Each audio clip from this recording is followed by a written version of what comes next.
Senadores ligados ao agronegócio se reuniram nesta terça-feira para debater a reforma tributária e também avaliar sugestões de alteração da Frente Parlamentar da Agropecuária com impacto direto no valor dos alimentos disponíveis à população.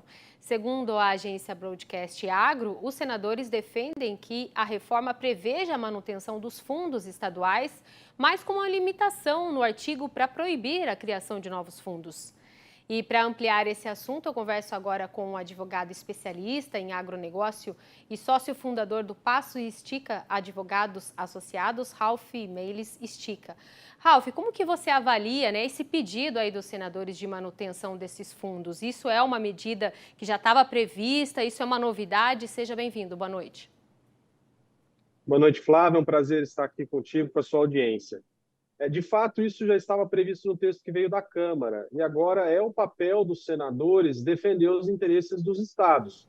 O que ocorre com esse texto da reforma tributária?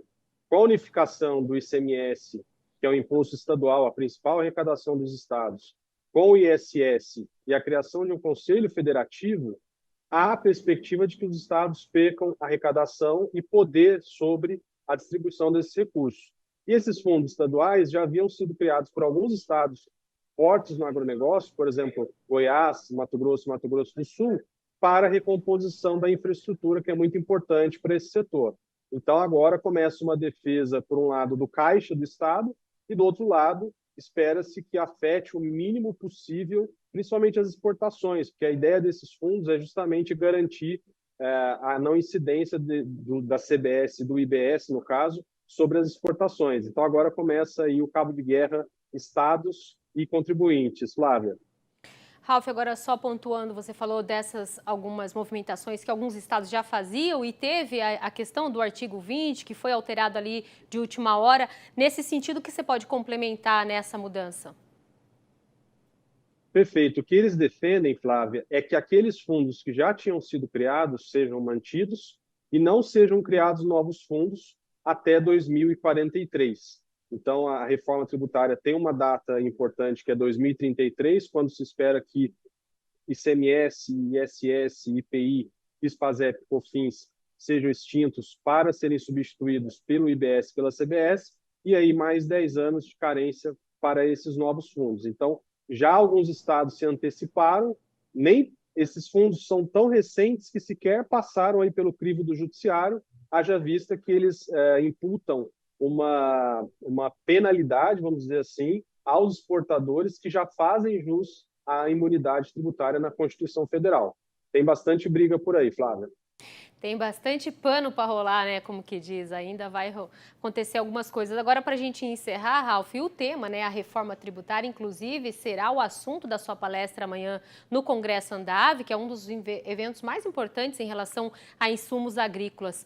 Por lá, na manhã, quem vai acompanhar a sua palestra, o que vai ouvir, quais são os impactos dessa nova reforma para o setor do agronegócio?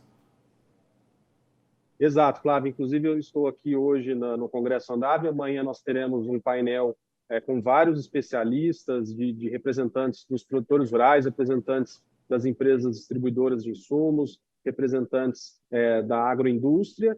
E a questão é saber, tentar entender melhor como uma reforma que tramitou por tanto tempo, a PEC 45 é de 2019, já há um tempo tramitando, mas outras reformas tributárias foram apresentadas ao longo desses anos e não foram adiante justamente por conta da questão do federalismo brasileiro.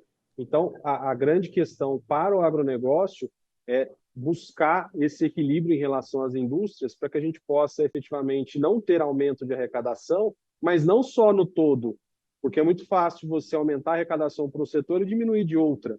O ideal seria que a reforma fosse neutra para todos os setores.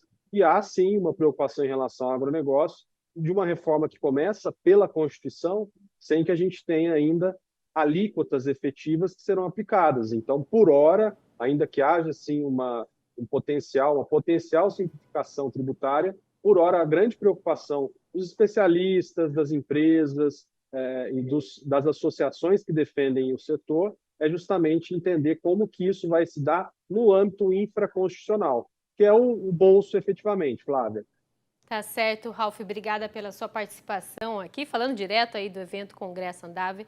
E para quem estiver por lá, participe aí da palestra. E você disse uma coisa, né? Equilíbrio vai ser a chave para poder funcionar essa nova reforma, né, Ralf? Obrigada, boa noite. Eu que agradeço, boa noite, até a próxima.